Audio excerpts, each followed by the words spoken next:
ప్రార్థన చేసుకుని ప్రారంభించుకున్నాం.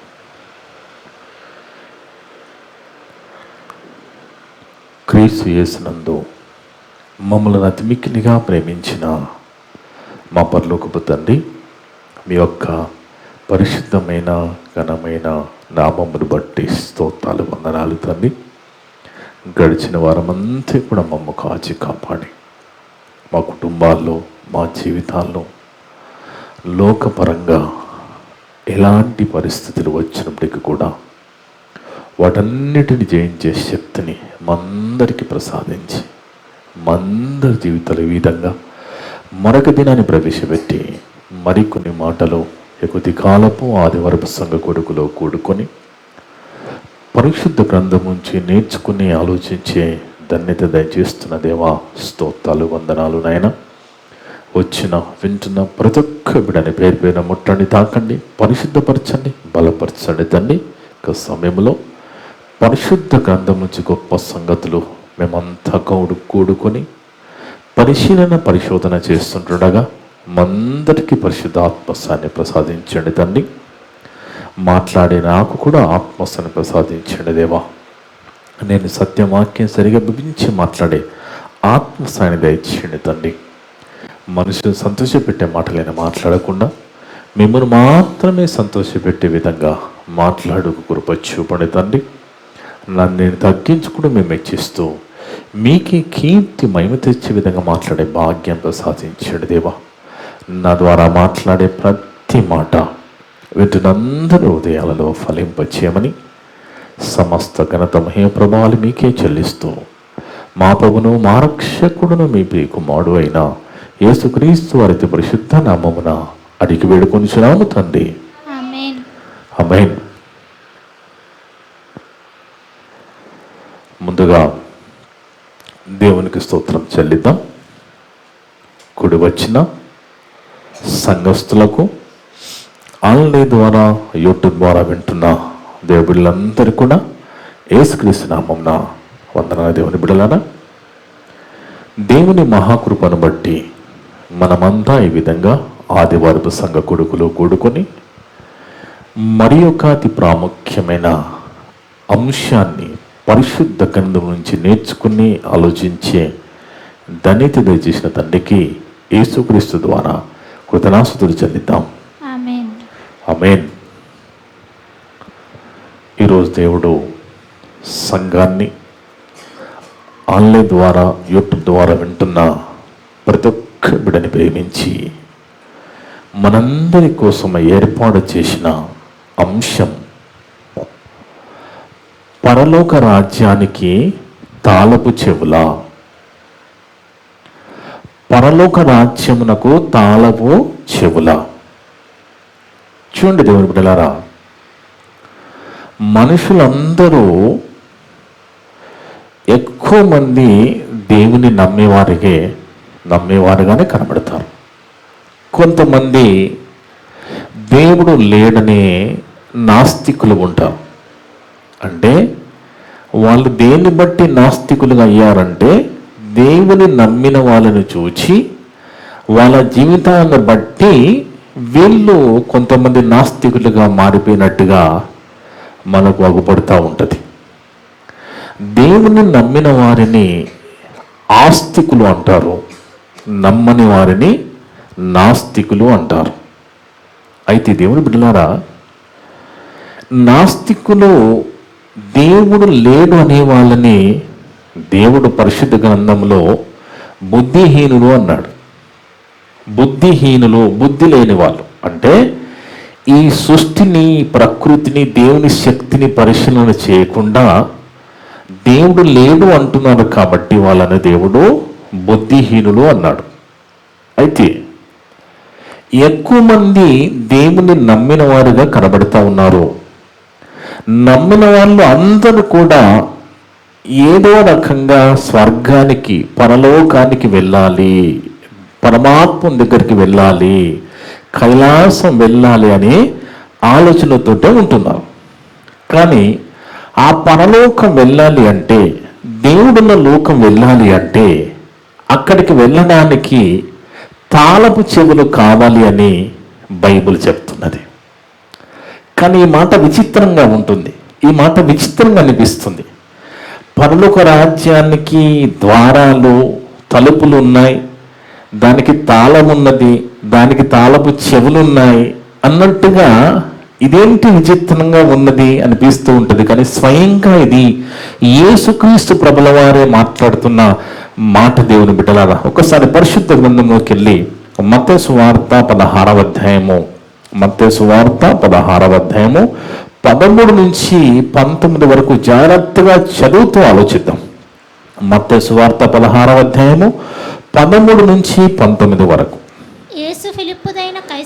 యేసు ఫిలిప్పుదైన కైసరియా ప్రాంతములకు వచ్చి మనుష్య కుమారుడు ఎవరు అని జనులు చెప్పుకొనుచున్నారని శిష్యులు అడుగుతున్నాడు. ఇక్కడ యేసుక్రీస్తు ప్రభువారు ఎన్నో అద్భుతాలు చేస్తున్నారు, ఎన్నో స్వస్థతలు చేస్తున్నారు, గొప్ప గొప్ప కార్యాలు చేస్తున్నప్పుడు ప్రభువారు ఎంక్వైరీ చేస్తున్నారు, శిష్యులతో ఎంక్వైరీ చేస్తున్నారు. ఏమని అంటే, మనుష్య కుమారుడు ఎవరిని జనులు చెప్పుకొనుచున్నారని తమ శిష్యులను అడుగుతా ఉన్నారు. దేవుని బిడ్డలారా, అప్పుడు వాళ్ళు చెప్తున్న, శిష్యులు చెప్తున్న సమాధానం ఏంటంటే, కొందరేమో బాప్తిజం ఇచ్చు యోహాను అనుకుంటున్నారు నిన్ను, కొందరు ఏలియా ఏలియా నీవే అన్నట్టుగా. ఎందుకంటే ఏలియా రాబోతున్నాడు, వస్తాడు అని రాయబడింది కదా మలకి గ్రంథం ఆఖరి అధ్యాయం ఆఖరి వచనంలో. ఏలియా మళ్ళా రాబోతున్నాడు అన్నట్టుగా ఉంటుంది. కాబట్టి ఆ రాబో ఏలియా నీవే అని కొంతమంది అంటున్నారు, కొంతమంది బాప్తిజం ఇచ్చు యోహాను అంటున్నారు, ఇంకొంతమంది ఇర్మియా అంటున్నారు, లేక ప్రవక్తలలో ఒక, అంటే వీళ్ళకి కన్ఫామ్ లేదు, వీళ్ళు ఏదో ఒకటి ఆ ప్రవక్తలు ఒకరు ఉండొచ్చులే అని అంటున్నారు అన్నట్టుగా శిష్యులు ప్రభు వారికి చెప్తున్నారు. అంటే దేవుని బిడ్డలను ఆలోచించాలి. యేసుక్రీస్తు ప్రభు వారు ఎంక్వైరీ చేసినప్పుడు నన్ను గూర్చి జనులు ఏం చెప్పుకుంటున్నారు, ఏం మాట్లాడుకుంటున్నారు అని అడిగినప్పుడు ఆ శిష్యులు చెప్పిన సమాధానములో కొంతమంది బాప్తిజం ఇచ్చు యోహానని, కొంతమంది ఏలియా అని, కొంతమంది ఇర్మియా అని చెప్పుకొనుచున్నారని వాళ్ళు సమాధానం చెప్పారు. అప్పుడు ఇమీడియట్ గా ప్రభువారు అడుగుతున్న మాట, అందుకైనా మీరైతే నేను ఎవడినని చెప్పుకొనుచున్నారని వారిని అడిగిన. సరే, వాళ్ళ అనుకుంటున్నారా? వాళ్ళ సంగతికి వస్తే పక్కకు పెట్టండి. మనం మీరేమనుకుంటున్నారు నన్ను గురించి, మీరైతే ఏమనుకుంటున్నారని శిష్యులు అడిగినప్పుడు ఇమీడియట్ గా అక్కడ అందుకు సీమోను పేతురు మాత్రమే సమాధానం చెప్తున్నాడు. బాగా ఆలోచించండి. చాలా మంది అంటున్న మాట ఏంటంటే, మరి సీమోను పేతుడికి దుడుకు స్వభావం ఎక్కువ ఉన్నది, ఆయన తొందర పడతా ఉంటాడని మాట్లాడుతూ ఉంటారు. వాస్తవానికి అది తొందరపాటు కాదండి. ఇక్కడ తొందరపాటు కాదండి. ఎందుకంటే ఇక్కడ ఆయన చెప్తున్న మాట, అందుకు సీమోను పేతురు నీవు సజీవుడగు దేవుని కుమారుడైన క్రీస్తు అని చెప్పాను. అక్కడ అంతమంది శిష్యులున్న పేతురు గారు మాత్రం ఇమీడియట్ గా ఆన్సర్ చేశారు. అర్థం ఏంటి? ఆయనలో తొందర ఉందనే. స్కూల్లో క్లాస్ టీచర్ అయిన ప్రశ్న వేస్తే ఎవరైనా స్టూడెంట్ ఇమీడియట్ గా లేచి సమాధానం చెప్తే ఆ స్టూడెంట్ తొందరపడుతున్నాడనే, ఆన్సర్ తెలుసని.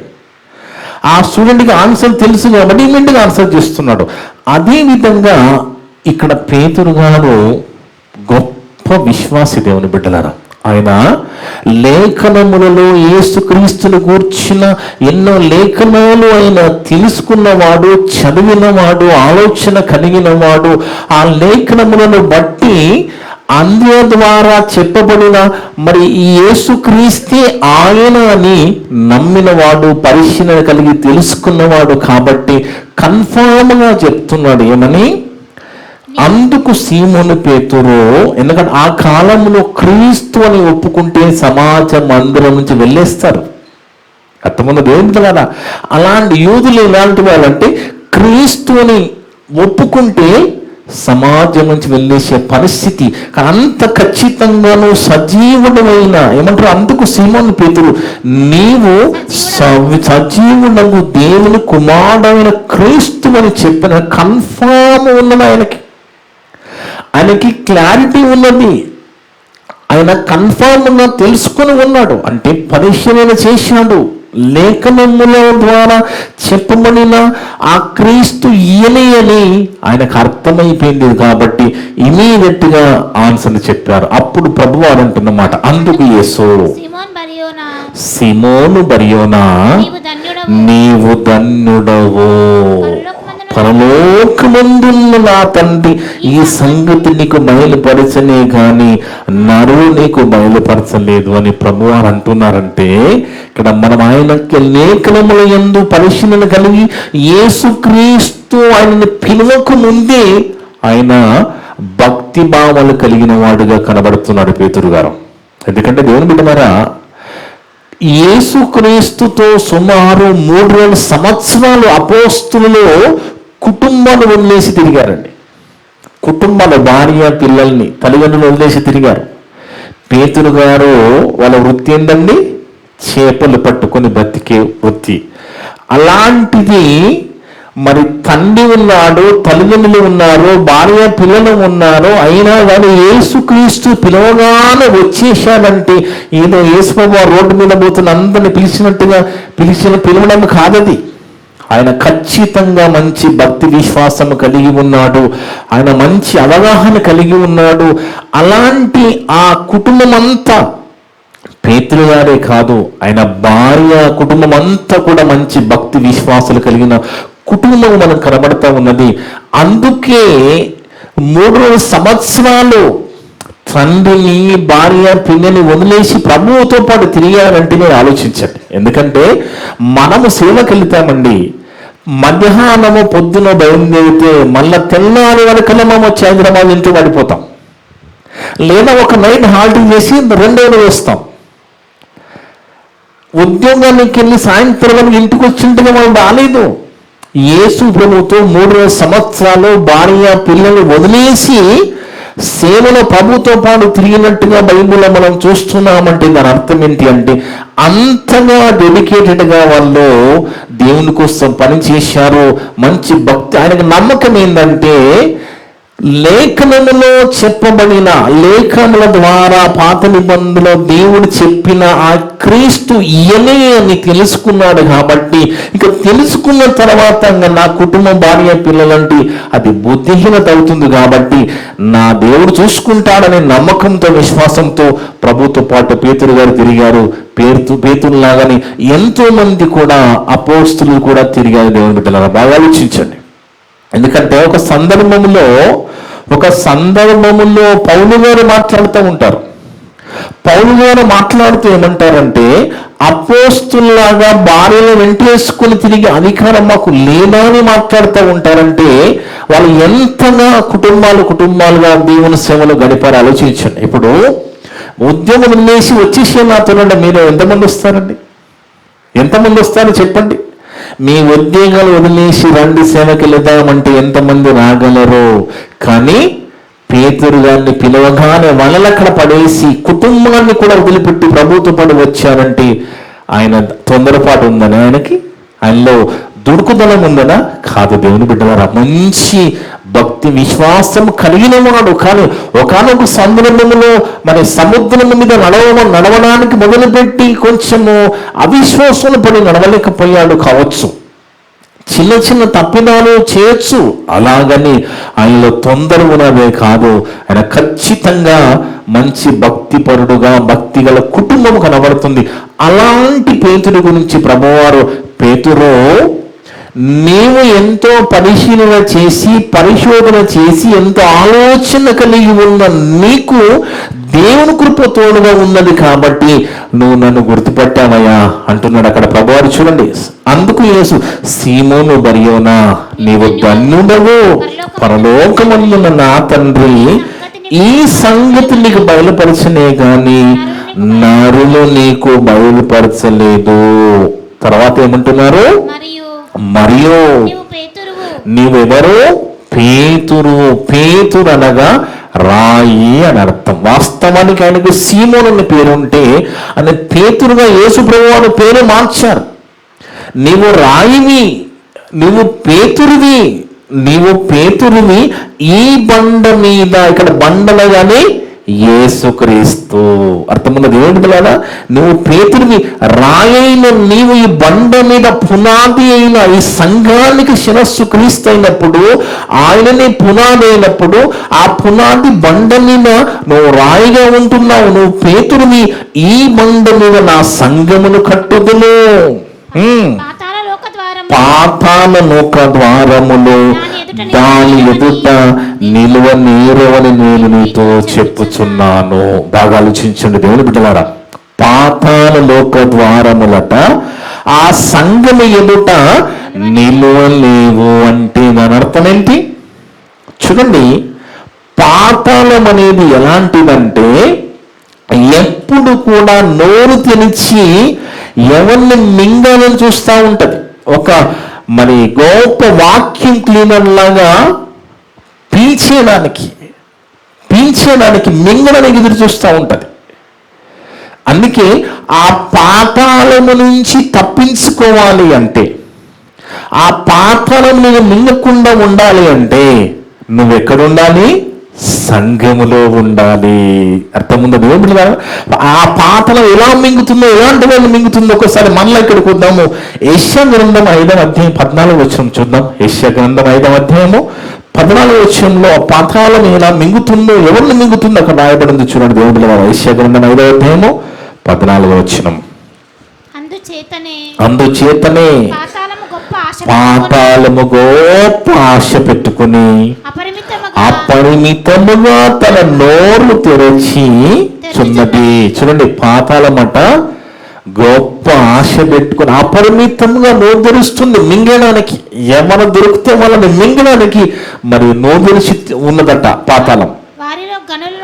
ఆ పాతాళములో ఎలాంటి వాళ్ళు పడతారు? గనులను, సామాన్యులను, ఘోష చేయవారును, హర్షించువారును పడిపోవదురు. ఇప్పుడు లోకాన్ని అనుభవిస్తూ, లోకాన్ని ఎంజాయ్ చేస్తూ, హర్ష ద్వారా చేస్తూ, ఎగురుతూ, దూకుతూ, హ్యాపీ డాన్సులు వేస్తున్నారు చూడండి. వాళ్ళందరినీ కూడా మింగేస్తుంది. హర్షించువారు గొప్ప గనులట. గనులు అదే రాసుడు అక్కడ. వారిలో గనులు, సామాన్యులు, ఘోష చేయవారు, హర్షించువారు పడిపోదురు. కొత్త సంవత్సరం రాగానే ఎలాగుంటుందండి? హ్యాపీ న్యూ ఇయర్ అనుకుంటూ 31st నైట్ రోడ్ల మీద తిరుగుతూ గోలగోల చేస్తూ ఉంటారు, హర్షిస్తూ ఉంటారు బాగా తాగి. ఇగో పాతాళం రెడీగా ఉన్నది అలాంటి వాడిని మింగివేయడానికి. కానీ ఎవరైతే సంఘములో సేఫ్గా, సంఘముని క్రీస్తు సంఘములో సేఫ్గా ఆ పాతాళం నిన్ను మింగకుండా ఉండాలి అంటే, ఆ పాతాళం నుంచి నువ్వు తప్పించుకోవాలంటే, దాని నుంచి నువ్వు దాక్కోవాలంటే సంఘములో నువ్వు సేఫ్గా ఉండగలవు. ఆ సంఘముతో నువ్వు అంటు కట్టబడి సహవాసం కలిగి ఉన్నప్పుడే ఆ సంఘములో సేఫ్గా ఉంటావనేది మనకి బైబిల్ చెప్తుంది దేవుడు. అందుకే ఇక్కడ ఏమంటున్నాడు? అందుచేతనే పాతాళము గొప్ప ఆశ పెట్టుకుని అపరిమితముగా తన నోరు తెరుచుచున్నది. దానిలో గనులను, సామాన్యులు, ఘోష చేయవాళ్ళు, హర్షించేవాళ్ళు పడిపోముదురు. నువ్వు అందులో పడిపోకుండా ఉండాలన్నా, అది నిన్ను మింగకుండా ఉండాలన్నా, దాని బాణ్య పడకుండా ఉండాలన్నా నువ్వు సంఘములో ఉండాలి. సంఘము నీకు సేఫెస్ట్ ప్లేస్. అర్థంలో ఏమిటదా? అందుకే సంఘానికి రాండి, సంఘములో ఉండండి, సంఘానికి రాండి ఎందుకు చెప్తా ఉంటాడు సేవకుడు అంటే, నువ్వు సంఘములో అంటుకట్టమని సహవాసం కలిగి ఉంటే నువ్వు సేఫ్గా ఉంటావు. కాబట్టి అలాంటి సంఘము ఎదుట పాతాళ ద్వారములు, పాతాళం వల్ల ఏం చేయలేదట, పాతాళం మింగలేదట. అదే చెప్తున్నాడు. ఇప్పుడు మళ్ళా మత్తయి సువార్తలో కంటిన్యూ చేయమా? 18వ వచనం 16-18. మరియు నువ్వు పేతురువు, ఈ బండ మీద నా సంఘమును కట్టుదును, పాతాళ లోక ద్వారములు దాని ఎదుటంటే ఆ సంఘం ఎదుట, ఏ సంఘము అంటుకట్టబడి ఉన్నామో, ఏ సంఘంతో సహవాసం కలిగి ఉన్నామో ఆ సంఘము ఎదుట పాతాళంలో ఒక ద్వారం నిలువ నేరమని నేను నీతో నిశ్చయముగా చెప్పుచున్నాను. ఖచ్చితంగా చెప్తున్నాను, సంఘములో ఉంటే పాతాళం నిన్ను మింగదు అని. అందుకే సంఘములో సహవాసం కలిగి ఉండాలనేది ఖచ్చితంగా మనకి బైబిల్ నేర్పిస్తున్నది. ఇప్పుడు ఇమీడియట్ గా ప్రభువారు చెప్తున్న మాట, పరలోక రాజ్యం యొక్క తాళపు చెవులు నీకిచ్చేదను. ఇది మనం ఆలోచించాలి, ఇది మనం బాగా ఆలోచించాలి. ఇక్కడ పరలోక రాజ్యం యొక్క తాళపు చెవులు మరి పేతురు గారికి ఇస్తానంటున్నాడు యేసుక్రీస్తు ప్రభువారు. పరలోక రాజ్యం యొక్క తాళపు చెవులు నీకు ఇచ్చేదను, నీవు ఆ తాళపు చెవితో భూలోకమందు దేన్ని బంధించుదువో అది పరలోకమందును బంధింపబడును, భూలోకమందు దేన్ని విప్పుదువో అది పరలోకమందును విప్పబడునని అతనితో చెప్పాను. ఏంటి మరి ఈ పరలోక రాజ్యము, ఆ పరలోక రాజ్యానికి తాళము, ఆ తాళపు చెవి ఏంటి? దీన్ని ఎలా అర్థం చేసుకోవాలి మనం? ఈ మాటను మనం ఎలా అర్థం చేసుకోవాలి? చూడండి దేవుని బిడ్డలారా, అందుకే చాలా మనసు పెట్టి వినండి. ఆత్మ సంబంధమైన సంగతులను ఆత్మ సంబంధమైన సంగతులతో సరిచూస్తేనే మనకు అర్థమవుతుంది. ఇది ఆత్మ సంబంధమైన మాట కనుక చాలా జాగ్రత్తగా వినండి. దీన్ని ఎలా అర్థం చేసుకోవాలి? పరలోక రాజ్యానికి తాళం ఏంటి? తాళపు చెవి ఏంటి? ఆ తాళపు చెవిని పేతురు గారికి ఇవ్వడం ఏంటి? ఆయన భూమి మీద ఆ తాళపు చెవిని వాడితే పరలోకముల ద్వారం తెరవబడడం ఏంటి? ఆయన మూసేస్తే అక్కడ మూయబడడం ఏంటి? ఆలోచించండి బాగా దేవుని బిడ్డలారా. చూడండి, ఇక్కడ పరలోక రాజ్యము యొక్క ఆ తాళపు చెవంటే అదేదో పరలోక రాజ్యానికి మరి డోర్లు ఉన్నాయని కాదు, దానికి తాళాలు ఉన్నాయని కాదు, దానికి తాళపు చెవులు ఉన్నాయని కాదు ఇక్కడ. ఎందుకంటే మీకు బాగా అర్థం కావాలంటే దేవుని బిడ్డలారా, విప్పడం, భూమి మీద బంధించడం అంటే క్లోజ్ చేయడం కదా, క్లోజ్ చేయడం. విప్పడం అంటే ఓపెన్ చేయడం. అంటే ఇప్పుడు పేతురు గారితో ప్రభువారు చెప్తున్నారు, నువ్వు ఇక్కడ క్లోజ్ చేస్తే అక్కడ క్లోజ్ చేయబడుతుంది, ఇక్కడ విప్పితే అక్కడ విప్పబడుతుంది అంటున్నారు కదా. వాస్తవానికి దేవుని బిడ్డలారా బాగా మనసు పెట్టి ఆలోచిస్తే ఇక్కడ ఆ తాళం చెవు అంటే మనమేదో మన ఇళ్ళకేసుకునే తాళం చెవు కాదు, కానీ ఇది ఆత్మ సంబంధంగా మనం ఆలోచిస్తే దేవుని బిడ్డలారా, ఇప్పుడు ఈ మాట ఎలా కనిపిస్తుంది? ఒక రిమోట్ లాగా అనిపిస్తుంది. రిమోట్, భూమి మీద రిమోట్ ఒత్తితే అక్కడ తెరవబడుతుంది, భూమి మీద రిమోట్ ఒత్తితే అక్కడ మోయబడుతుంది. ఇప్పుడు కారు ఉందనుకోండి, మన దగ్గర ఉన్న కారులో సుమారు 100 మీటర్స్ వరకు మన దగ్గర ఉన్న కీ పని చేస్తుంది. ఆ కారు కీతో మనము లాక్ చేయొచ్చు, అన్లాక్ చేయొచ్చు, అవునా కదా. ఒక 100 మీటర్స్ వరకు పనిచేసే రిమోట్ లాగా కదా. అదే విధంగా కంప్యూటర్ ఉంది. మీకు కీ అంటే ఏందో మీకు అర్థం కావాలని చెప్తున్నాను, తాళపు చెవి అంటే ఏందో అర్థం కావాలని చెప్తున్నాను. ఇప్పుడు కంప్యూటర్ ఉందండి, కంప్యూటర్ కూడా అది లాక్ చేయడానికి ఏం పెట్టుకుంటారు? వర్డ్ అంటే పదం కదా, పాస్వర్డ్ పెట్టుకుంటారు.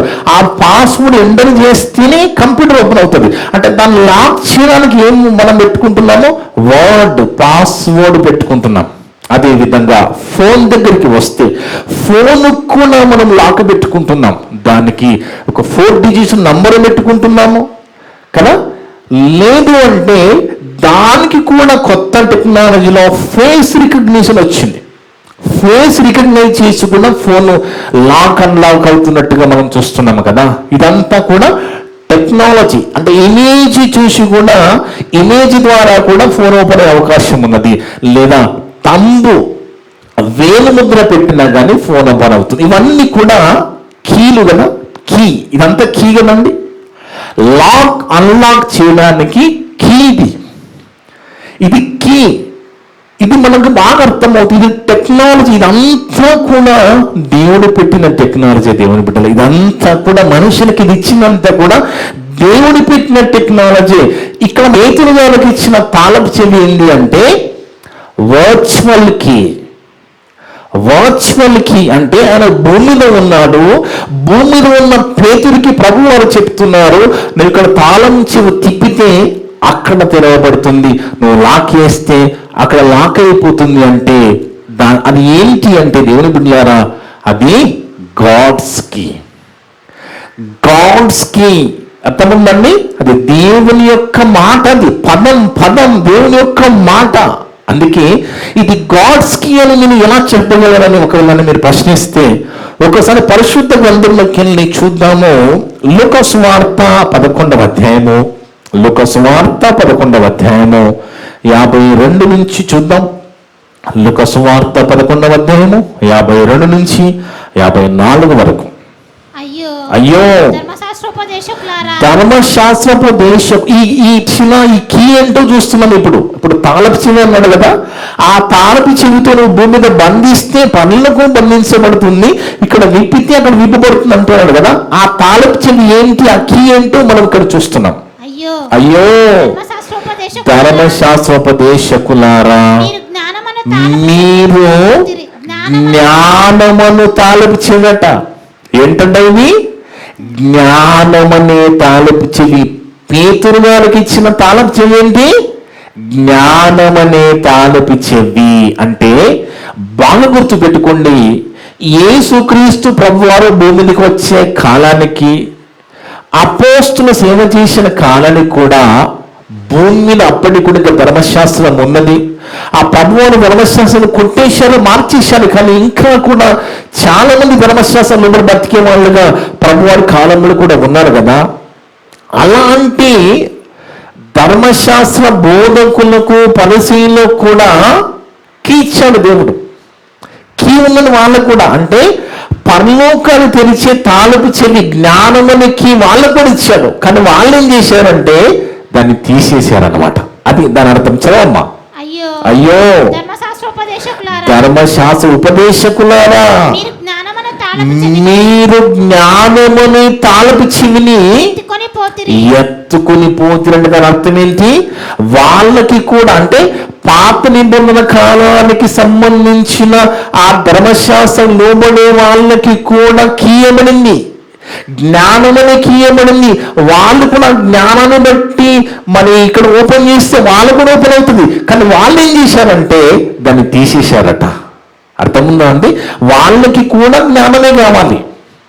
ఆ జ్ఞానాన్ని ఆ బోధకులు ఏం చేశారంటే తీసి పడేశారు. అదే చెప్తున్నారు అక్కడ. అయ్యో ధర్మశాస్త్రోపదేశకులారా, పరిసయ్యులారా, మీరు జ్ఞానమనే తాళపు చెవిని ఎత్తుకొని పోతిని, మీరు లోపల ప్రవేశించరు, ప్రవేశించు వారిని అడ్డగింతురని చెప్పాను. అంటే అర్థం ఏంటి?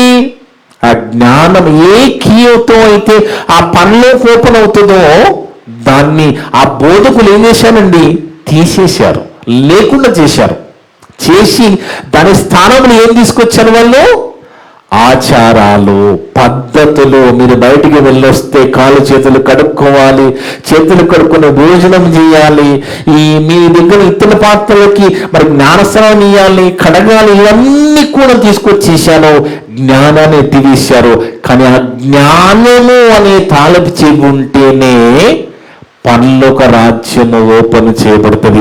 ఆ తాళపు చెవిని ఎవరికి ఇచ్చాడు? యేసుక్రీస్తు ప్రభువారు పేతురు గారికి ఇచ్చారు. అర్థమైందండి? ఆ తాళపు చెవి ఏంటో అర్థమైందా మీకు? జ్ఞానమనే తాళపు చెవి. జ్ఞానమనే తాళపు చెవి పేతురు గారికి ఇవ్వబడ్డది. ఆ జ్ఞానమనే తాళపు చెవితో ఆయన భూమి మీద బంధించబడుతుంది, ఓపెన్ చేస్తే ఓపెన్ చేయబడుతుంది అనేది మనకు అర్థమైపోయింది కదా దేవుని బిడ్డలు. అంటే ఇప్పుడు మనకి ఏమర్థమైందంటే పరలోక రాజ్యానికి అంటే పరలోక రాజ్యం యొక్క ఆ తాళపు చెవులు ఇచ్చింది పేతురు గారికి అయినప్పుడు, ఆ పేతురు గారికి ఇవ్వబడిన ఆ తాళపు చెవి జ్ఞానం అని అర్థమైంది. ఆ జ్ఞానముతో ఇక్కడ ఓపెన్ చేస్తే అక్కడ పరలోకమందులో ఓపెన్ అంటే విప్పబడును, పరలోకమందు బంధింపబడు. నాకు అర్థమైపోయింది కదా. అంటే మనకి ఇప్పటి వరకు ఏమర్థం అయిపోయిందంటే ఆ కీ ఏంటనే అర్థం అయిపోయింది, జ్ఞానం. కానీ చాలా మంది మాట్లాడుతున్న మాట ఏంటి అంటే, మీరు ఎప్పుడు జ్ఞానం జ్ఞానం అంటారండి, జ్ఞానం ఉప్పొంగింపజేయను అంటారు. అంటే మరి పౌలు గారి పత్రికలో ఉంటుంది కదా, జ్ఞానం ఉప్పొంగింపచేయండి. దాని అర్థం మంది దేవుని జ్ఞానం కాదండి, లోక జ్ఞానము నేను ఉప్పొంగింపజేస్తా తప్ప దేవుని జ్ఞానము నిన్ను మారుస్తుంది, దేవుని జ్ఞానం నిన్ను సరిదిద్దుతుంది. అలాంటి జ్ఞానం దేవుడు ఇస్తాడు, కానీ ఉప్పొంగించే జ్ఞానం మనకి ఎందుకు ఇస్తాడు దేవుడు అంటే, ఏ సంఘములో అయితే జ్ఞానం చెప్పరో, ఏ సంఘములో జ్ఞానము లేదో ఆ సంఘ కాపరి దగ్గరికి 1000 మంది, 100 మంది, లక్షల మంది వస్తూ ఉంటారు. బాగా గుర్తుపెట్టుకోండి. ఏ సంఘములో జ్ఞానము లేదో అంటే ఈ తాళపు చెవి లేదో అలాంటి సంఘాల్లో 1000 మంది, 100 మంది, లక్షల మంది విశ్వాసులు ఉంటారు. కానీ జ్ఞానము లేకపోతే పరలోకం వెళ్ళారు దేవుని బిడ్డలారా. బాగా గుర్తుపెట్టుకోండి. ఎందుకంటే ప్రార్థన మీరు ప్రార్థన చేయండి అంటారు. వాక్యం వద్దామని ప్రార్థన మాత్రమే సరిపోతుందా? ప్రార్థన చేయాలి, వాక్యాన్ని ధ్యానించాలి, వాక్యాన్ని చదవాలి, ఇవన్నీ చేయాలి కదా. ఇవన్నీ చేసుకుంటూ దీని ప్రకారం బతికితేనే కదా పరలోకం. కానీ కొంతమంది ఈరోజు కూడా సంఘాలలో జ్ఞానము చెప్పరు. జ్ఞానము చెప్పబడకపోతే వాళ్ళు పరలోకం వెళ్ళే అవకాశం తక్కువగా ఉన్నట్టు మనకు అనపడుతుంది దేవుని బిడ్డలారా. అయితే ఇక్కడ మనలో నేను కంటిన్యూ చేస్తే, నీవు భూలోకమందు దేన్ని బంధించుదువో అది పరలోకమందు బంధింపబడును అంటున్నాడు ఇక్కడ కదా. పేతురు గారితో ప్రభువు చెబుతూ, పరలోక రాజ్యం యొక్క తాళపు చెవి నీకు ఇచ్చేదను, ఆ తాళపు చెవితో నువ్వు భూమి మీద దేన్ని బంధిస్తే అది పరలోకమందు బంధింపబడును, భూలోకమును దేని విప్పుదువో అది పరలోకమును విప్పుబడును చెప్తున్నాడు కదా. ఆ బంధించేదేంటి, విప్పేదేంటి, అది ఎలా జరుగుతున్నది, అది ఏ విధంగా జరుగుతున్నది అనేది మనం బాగా ఆలోచించాలి దేవుని బిడ్డలారా. ఎందుకంటే ఒక మాట మరి పాత నిబంధనల కాలము దేవుని ఆయించిన మాట జ్ఞానము గురించి ఓషియా గ్రంథము 4వ అధ్యాయం 6వ వచనములో, హోషేయ గ్రంథము 4వ అధ్యాయము 6వ వచనం, హోషేయ గ్రంథము 4వ అధ్యాయము 6వ వచనములో, నీవు నా జనులు జ్ఞానం లేని వారు నశించుచున్నారు, నీవు జ్ఞానమును విసర్జించుచున్నావు గనుక నాకు యాజకుడవు కాకుండా నేను నిన్ను విసర్జింతును. అంటే జ్ఞానము నువ్వు లేకపోతే, జ్ఞానము చెప్పకపోతే, నువ్వు జ్ఞానము విసర్జిస్తే నేను నిన్ను విసర్జిస్తానని ఎవరితో చెప్తున్నాను? యాజకుడితో చెప్తున్న మాట అర్థముంది దేవుడు కదా. ఇక్కడ నా జనులు జ్ఞానం లేని వారు నశించుతున్నారు, నీవు జ్ఞానము విసర్జిస్తున్నావు గనుక నాకు యాజకుడవు కాకుండా నేను నిన్ను విసర్జింతును. అంటే సంఘములో జ్ఞానము చెప్పబడాలి, సంఘములో జ్ఞానం ప్రకటింపబడాలి, జ్ఞానములో మనం పెంచబడాలి. అప్పుడే వాళ్ళు నిజంగా ఆ పాతాళం నుంచి తప్పించుకొని పరలోక వెళ్ళే విధంగా బ్రతికే అవకాశం ఉంటుంది దేవుని బిడ్డలారా. అందుకే ఇప్పుడు మనం కొంచెం మరొకసారి, ఎందుకంటే ప్రభువారు కూడా చెప్తూ, వీళ్ళు ఎవరు, ఈ ధర్మశాస్త్ర బోధకులు పరిశీలన ఏం చేశారంటే తెలుసు కదా, ఆ జ్ఞానం అనే తాళపు చెవి ఎత్తేశారు. అందుకే మత్తయి సువార్త 23లో కూడా ప్రభువారు మాట్లాడుతూ ఉంటారు. మత్తయి సువార్త 23వ అధ్యాయంలో 13, 14, 15 చూస్తే, మత్తయి సువార్త 23వ అధ్యాయము 13 నుంచి 15 వరకు చూస్తే, అయ్యో వేషధారులైన శాస్త్రులారా, పరిసయ్యులారా, మీరు మనుషుల ఎదుట పరలోక రాజ్యమును మోయుదురు. అంటే మనకి ఏమర్థమవుతుంది? పరలోక రాజ్యాన్ని మూసే అధికారము దేవుడు మనిషి చేతిలో పెట్టాడు. అర్థముంది దేవుని బిడ్డలారా.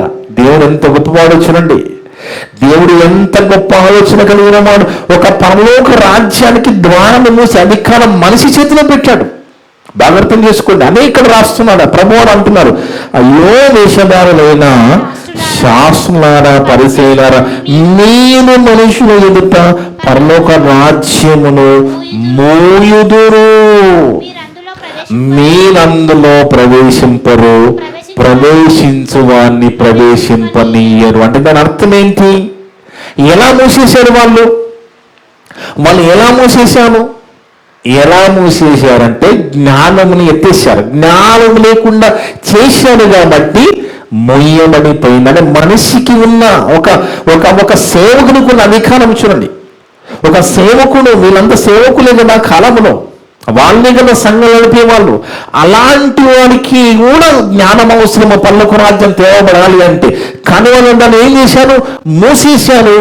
మూసేసి ఏం చేశారంటే మతాన్ని తెరిచారు, యూదా మతాన్ని ప్రవేశపెట్టారు. ఆ యూదా మతము కలుపుకోవడానికట ఒకని సముద్రం అంతా తిప్పి వచ్చి జ్ఞానం లేకుండా చేసి ఆ మత పిచ్చులో పెడితే వాళ్ళకంటే రెండంత నరకపాత్రులుగా చేస్తానని అది కింద వచ్చిన చెప్తున్నారు ప్రభువారు. అయ్యో 15 వచనం, అయ్యో వేషధారులైన. అయ్యో అంటే అర్థం ఏంటండి? అయ్యో అంటే అది బాధాకరమైన, అయ్యో అంటే అది చాలా ఘోరమైన పదం. అంటే అయ్యో అంటాం చూడండి. అయ్యో అంటే ఎంతో ప్రమాదంలో ఉన్నట్టుగా వాళ్ళు, అయ్యో వేషధారులైన శాస్త్రులారా పరిశీలన ఒకరిని మీ మతమును కలుపుకొనుటకు మీరు సముద్రమును భూమిని చుట్టి వచ్చెదరు.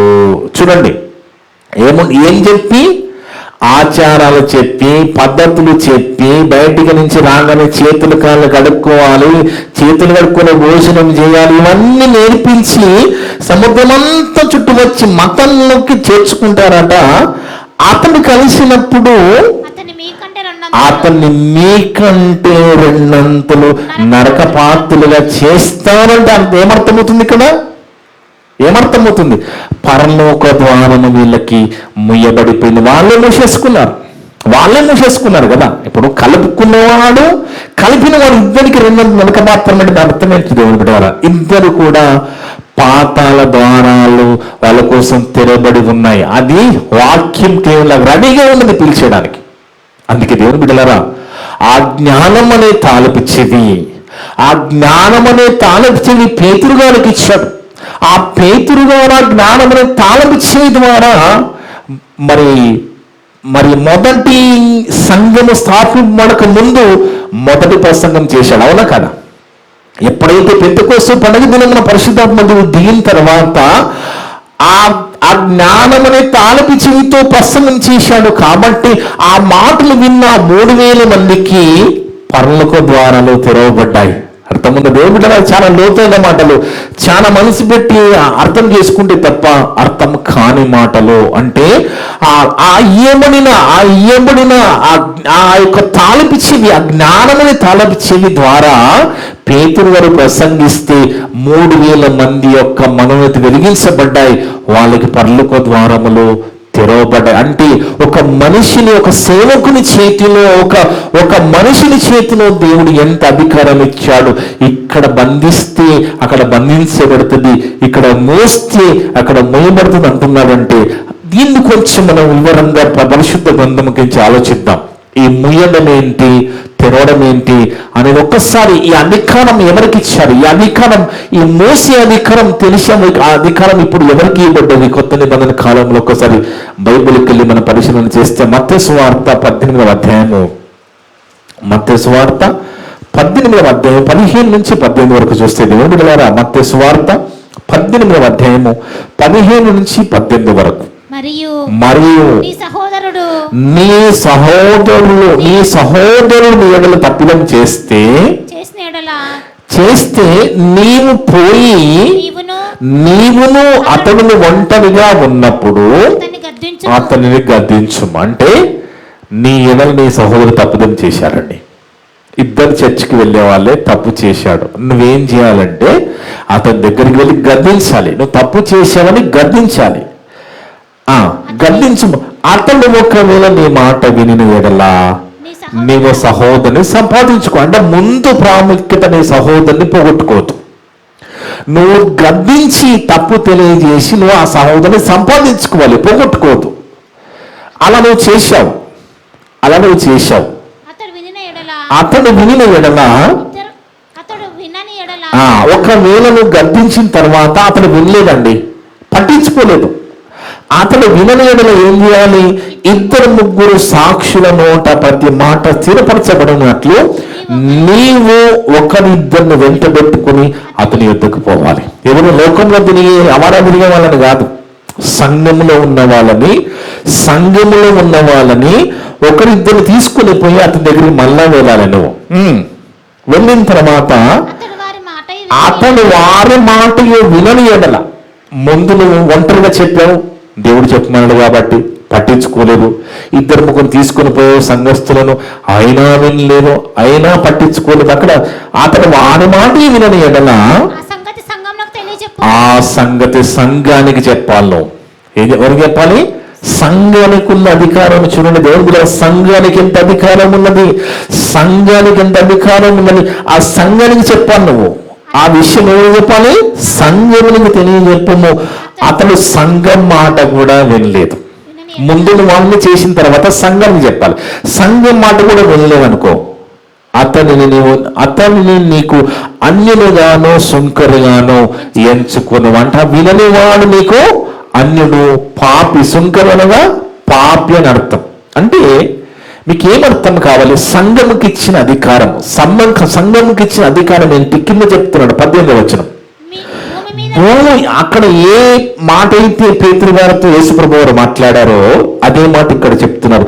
భూమి మీద మీరు దేనిని బంధింతురో, వేటిని బంధింతురో అవి పరలోకమందునో బంధింపబడు. అనే సంఘము ఒక వ్యక్తిని ఈ 3 మొదట ఒంటరిగా, తర్వాత 2-3 సాక్షులు, తర్వాత సంఘం, ఇవన్నీ చెప్పిన తర్వాత కూడా వినకపోతే ఆ సంఘం డిసైడ్ చేసింది అనుకో, ఏమని?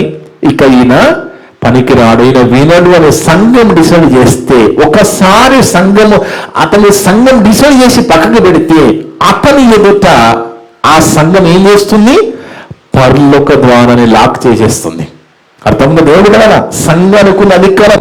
నువ్వు ఇక వినము, నువ్వు పట్టించి, ఎందుకంటే 3 అవకాశాలు. మొదట ఒంటరిగా, తర్వాత 2-3, తర్వాత సంఘం. ఇవన్నీ విన్న తర్వాత అతను పట్టించుకోకపోతే సంఘం డిసైడ్ చేస్తుంది ఇక నువ్వు మానవు, నువ్వు మాట వినమని పక్కకి పెట్టేస్తే అతని విషయంలో సంఘానికి ఇచ్చిన అధికారం ఏంటి చెప్తున్నాడు. భూమి మీద మీరు దేనిని బంధించడు, అతను వినలేదు కాబట్టి అతను పక్కకు పెట్టేస్తున్నావు. అంటే అతని విషయం నువ్వు ఏం చేస్తున్నావు? పరలోకాన్ని లాక్ చేస్తున్నావు. భూమి మీద మీరు వేటిని బంధించును, అది పరలోకమందును బంధింపబడును. భూమిలో మీరు వేటిని విప్పుదును, అది పరలోకమందును విప్పబడునని మీతో నిశ్చయముగా చెప్పుచున్నాను. అంటే ఒక సంఘానికి ఉన్న అధికారము చూడండి. సంఘం, ఎందుకంటే ఎవరైనా తప్పు చేస్తే ఆ చేసిన తప్పును 10 మందికి చెప్పడం కాదు. ఎవరు నేను తప్పు చేశారో నువ్వు సూటిగా వాళ్ళ దగ్గరికి వెళ్ళాలి, వాళ్ళతోనే నువ్వు వాళ్ళని గద్దించాలి. అప్పుడు వినకపోతే 2-3 సాక్షులను తీసుకుని వెళ్ళాలి. వాళ్ళ మాట వినకపోతే సంఘము, ఇక సంఘం మాట వినకపోతే ప్రభువారు చెప్పారు ఏమని?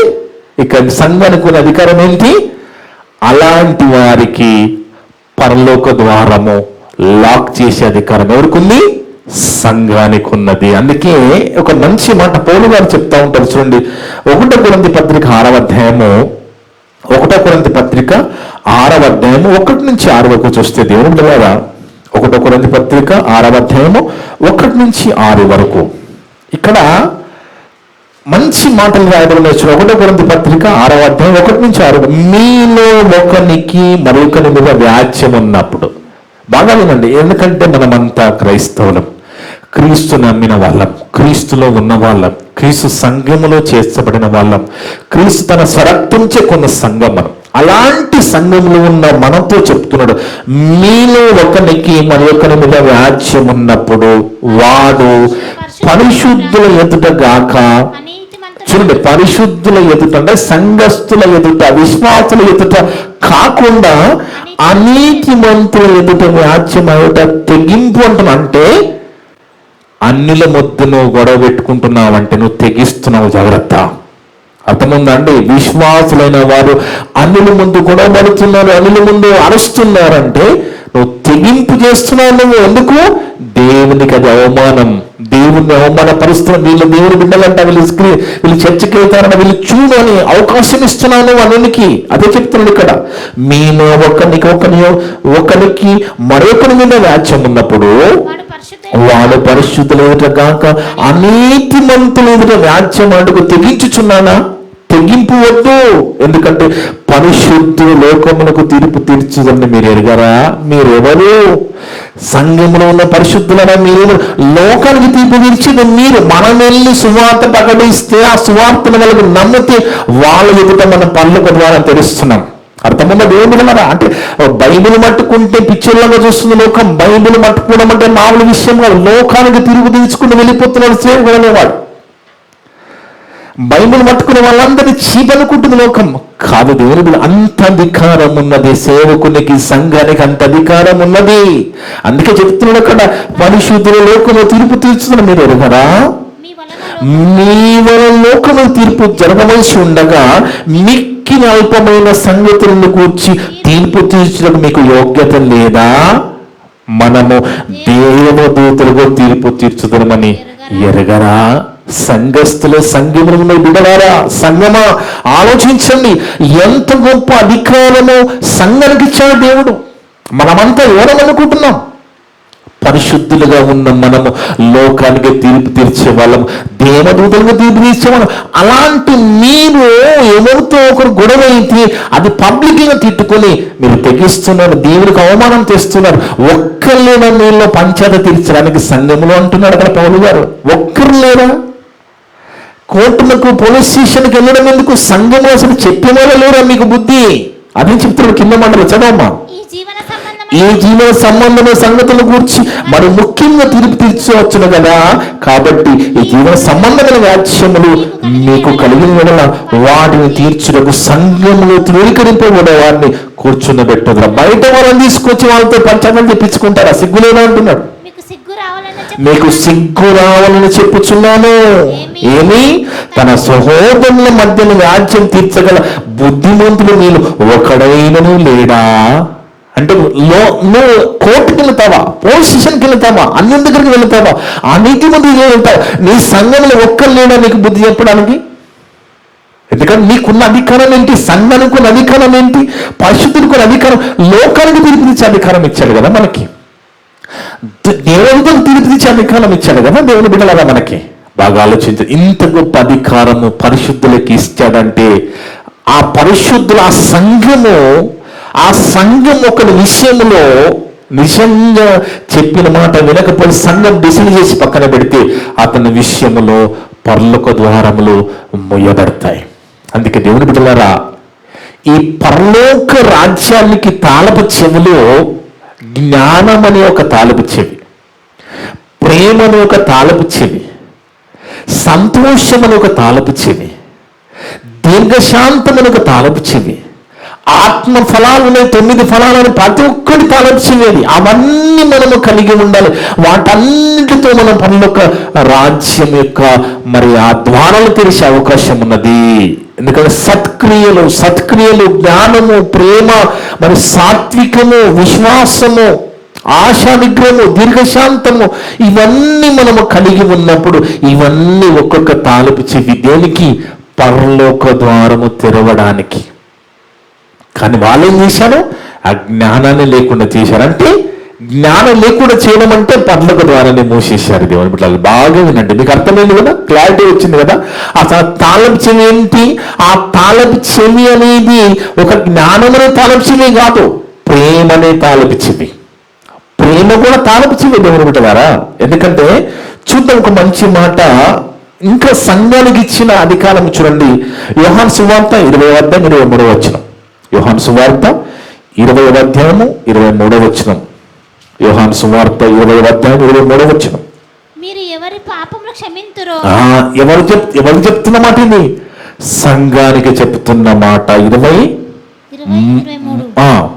మీరు ఎవరి పాపములు క్షమింతురో అవి వారికి క్షమింపబడును. ఇదేంటి? ఇక్కడ పర్సనల్గా అయితేనేమో పర్సనల్గా నీకు నాకు చెప్పిన పదవారు వాటేంది? నీవు ఎవరి పాపాలను క్షమిస్తే నీ పాపాలను క్షమిస్తాను, నువ్వు క్షమించకపోతే క్షమించను. అది వ్యక్తిగతంగా మనం చెప్పిన మాట కదా, ఇక్కడ సంఘంతో చెప్తున్న మాట. ఆయన ఈ మాట మీరు ఎవరి పాపములు మీరు 23 మీరు ఎవరి పాపము క్షమింతురో అది వారికి క్షమింపబడ. సంఘం క్షమిస్తే వాళ్ళు దేవుని ఎదుట కూడా క్షమించబడతారట. ఎవరి పాపములు మీరు నిలిచి ఉండవెత్తునో అది నిలిచి ఉండదని వారితో చెప్పిన. పాప నిలిచి ఉండనిచ్చేది క్షమించే అధికారం సంఘానికి ఇచ్చాడు.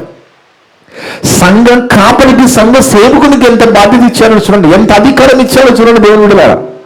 అందుకే దేవుని బిడ్డలారా, పరలోక రాజ్యానికి తాళపు చెవులు అంటే అదేదో మనకి తాళము చెవులు అనగానే మన లోక సంబంధంగా ఒక డోరు, దానికి ఒక తాళము, దానికి తాళపు చెవు కాదు.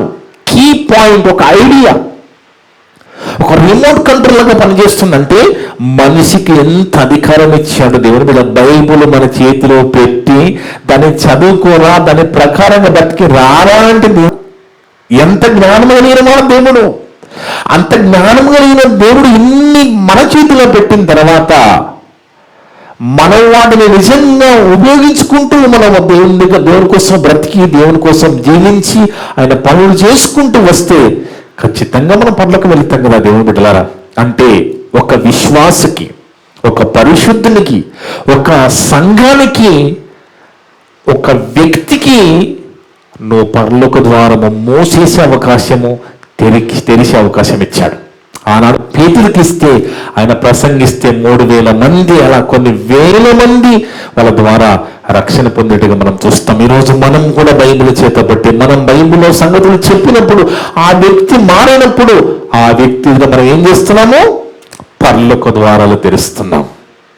ఆ మారిన వ్యక్తి సంఘంలోకి వచ్చిన తర్వాత సంఘం మాట వినడం లేదు, దేవుని మాట వినడం లేదు, ఎన్నిసార్లు చెప్పిన వినడం లేదు, దాన్ని పక్కన పెడుతున్నాం. ఏం చేస్తున్నాము? అతని ఎదుట పరలోక ద్వారా మూసేస్తున్నాం, బంధించేస్తున్నాం. బాగా అర్థం చేసుకోండి దేవుని బిడ్డలారా. ఎందుకంటే మరి ఇలాంటి తాళపు చెవులు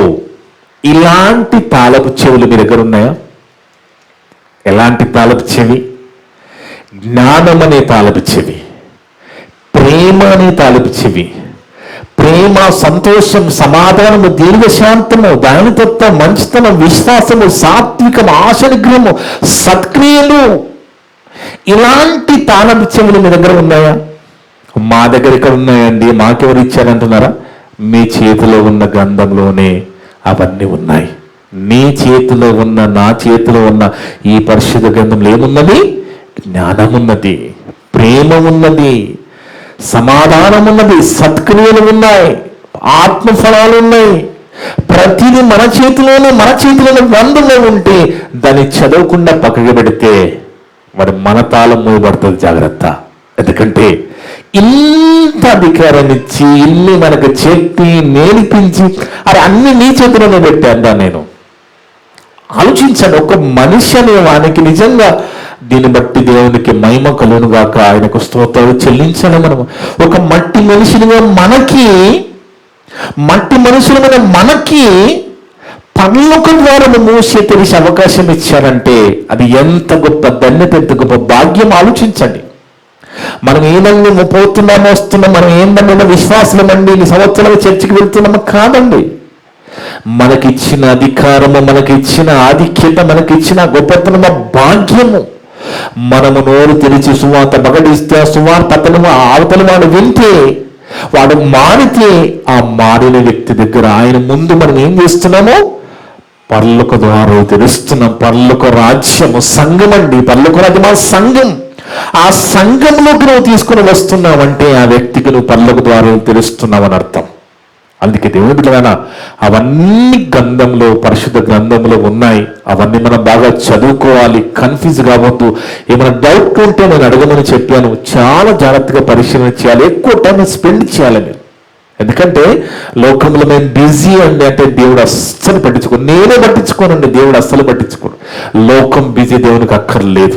ఎందుకంటే దేవుడు ఇంత ప్రకృతి ఇంత పెట్టుబడి పెట్టి నేర్పించి మనకు పరలోకం ఇవ్వాలని దేవుడు ఆలోచిస్తే మన లోకం ఏదో బిజీ చెప్పి నాకు టైం లేదండి అంటే, టైం ఇచ్చిన దేవుడు టైం లేకపోతే తర్వాత పాతాళం రెడీగా ఉన్నదని గుర్తు చేస్తున్నాడు దేవుని బిడ్డలారా.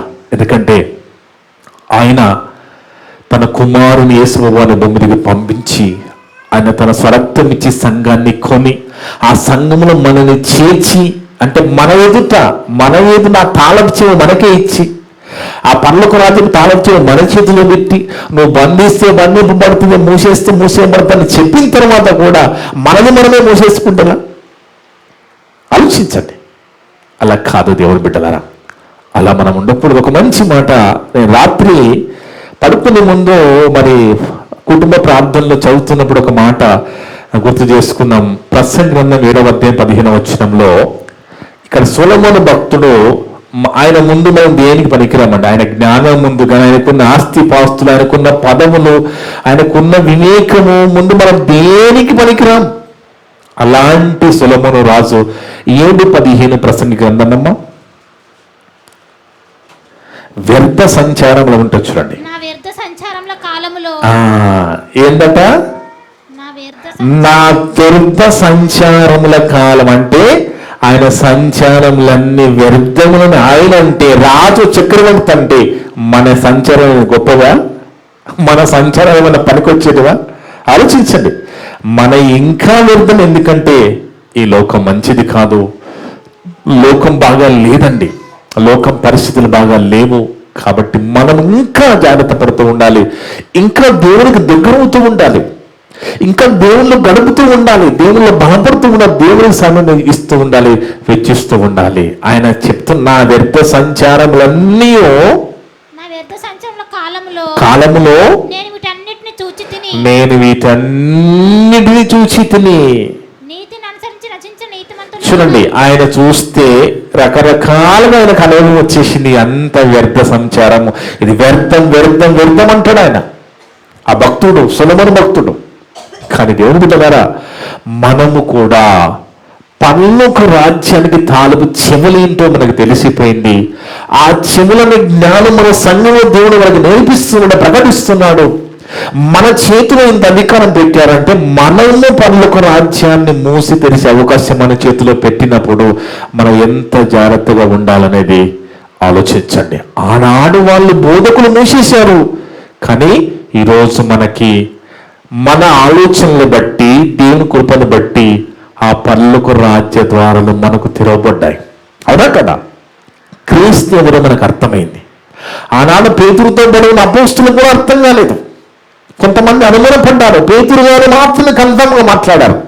కానీ మనకు అర్థమైన మనము ఎంత జాగ్రత్త కలిగి ఉండాలనేది మనసులో పెట్టుకొని పరలోక రాజ్యం యొక్క తాళపు చెవులు ఏంటో, ఆ చెవులు, ఆ కీ ఏంటి, ఆ జ్ఞానమని, ఆ ప్రేమని, ఆ సాత్విక విశ్వాసము, సత్క్రియలని, ఆ తాళపు చెవులు మనకిచ్చాడు. మనలో ఆ పరిశుద్ధ గ్రంథంలో ఉన్నాయి. అవి మనం నేర్చుకోవాలి. దాని ప్రకారంగా మనము మన బతుకును మార్చుకొని దేవుని సంతోషపెడుతూ వెళ్ళిపోవాలి తప్ప పాతాళము నోరు తెరుచుకొని ఉన్నది, దాన్ని మాయలో పడైపోకుండా జాగ్రత్తగా ఉండాలి. ఇట్టి మాటలన్నీ కూడా ఒక్క మాట కూడా దగ్గపోకుండా విన్నను అందరి ఉదయాల్లో చెప్పిన నా హృదయంలో దేవుడు సమృద్ధిగా ఫలింపజేయను గాక. ఆమేన్. ప్రార్థన చేసుకుందాం. మమ్మలను మికిలిగా ప్రేమించిన మా పరలోకపు తండ్రి, మీ యొక్క పరిశుద్ధమైన ఘనమైన నామమును బట్టి స్తోత్రాలు, వందనాలు తండ్రి. గొప్ప దేవుడునైనా, గొప్ప మాటలు దినాన మందతో మాట్లాడిన విధానం బట్టి స్తోత్రాలు, వందనాలు తండ్రి. అవును నాయనా, ఆ తాళపు చెవులు జ్ఞానమని, అది భూమి మీద ఒక రిమోట్ కంట్రోల్గా పనిచేస్తుందని, ఇక్కడ జ్ఞానముతో మేము ఓపెన్ చేస్తే అక్కడ తెరవబడుతుందని మాతో స్పష్టంగా మాట్లాడే విధానం బట్టి స్తోత్రాలు, వందన. సంఘానికి ఇచ్చిన అధికారాన్ని బట్టి, అధికారాన్ని మాకు ఈరోజు నేర్పించి ఆలోచింపజేసిన విధానం బట్టి స్తోత్రాలు, వందనాలు నాయన. చిన్న సంఘం అయినప్పటికీ, కొద్దిమంది ఉన్నప్పటికీ నాయన, ఈ సంఘంలో ఉన్న బిడ్డలు ఏ ఒక్కరు కూడా తప్పిపోకుండా మేమంతా కూడా జ్ఞానము కలిగి, విశ్వాసము కలిగి, ప్రేమ కలిగి, సత్క్రియలు కలిగి నాయన ఎల్లప్పుడూ ఈ రోజు కారోజు మా ఆత్మీయ జీవితం సరిచూసుకుంటూ మరి నేను పరలోకం వచ్చే విధంగా మేము జీవించే భాగ్యం అందరికి ప్రసాదించండి తండ్రి. పాతాళము గొప్ప ఆశ పెట్టుకుని నోరు తెరుచుకుని ఎవరిని మింగుతున్నా, ఎవరిని లాగేషన్ని చూస్తుంటుండగా దాన్ని బారిన పడకుండా ఉండాలంటే సంఘములో ఉండాలని, సంఘ సమాసం కావాలని, అదే సేఫ్టీ ప్లేస్ అని మాతో కూడా మాట్లాడావు నాయన. అందుని బట్టి స్తోత్రాల వందనాలు. మరి మేమంతా సంఘములో ఉంటూ, సంఘముగా కూడుకుంటూ, సంఘం తరపు ఎన్నో కార్యక్రమాలు జరిగిస్తూ, ఎంతో మంది బిడ్డకి సత్యాలు తెలియజేస్తూ, వారి ఎదుట కూడా మేము నాయన పరలోక ద్వారాలు తెరిచే విధంగా కృప చూపడి నాయన. ఆ రీతిగా మీ సేవలో బలంగా వాడబడే కృపను భాగ్యం అందరికి ప్రసాదించండి. ఈ మాటలు ఎంతోమంది ఆన్లైన్ ద్వారా విని సత్యాన్ని గ్రహించి కృప చూపండి నాయన. ఎవరు కూడా అపార్థం చేసుకోకుండా అర్థం చేసుకుని మంచి మనసు దయచేయండి తండ్రి. నా ద్వారా మాట్లాడిన ప్రతి మాట విన్న సంఘస్థులందరూ ఉదయాలలో, ఆన్లైన్ ద్వారా, యూట్యూబ్ ద్వారా వినబోతులందరూ ఉదయాలలో ఫలింపచేయండి తండ్రి. మేమంతా కూడా కేవలం వాక్యం చదివి విని వదిలేపుటి మమ్మల్ని మోసపరుచుకోకుండా విన్న మాటల ప్రకారం జీవించేదని దయచేయమని సమస్త ఘనత మహిమ ప్రభావాలు మీకే చెల్లిస్తూ, మా ప్రభును వారక్షకుడును మీ ప్రియకుమారుడు అయిన యేసుక్రీస్తు వారి పరిశుద్ధ నామమున అడిగి వేడుకొని తండ్రి. ఆమేన్. మీ అందరికీ వందనాలు.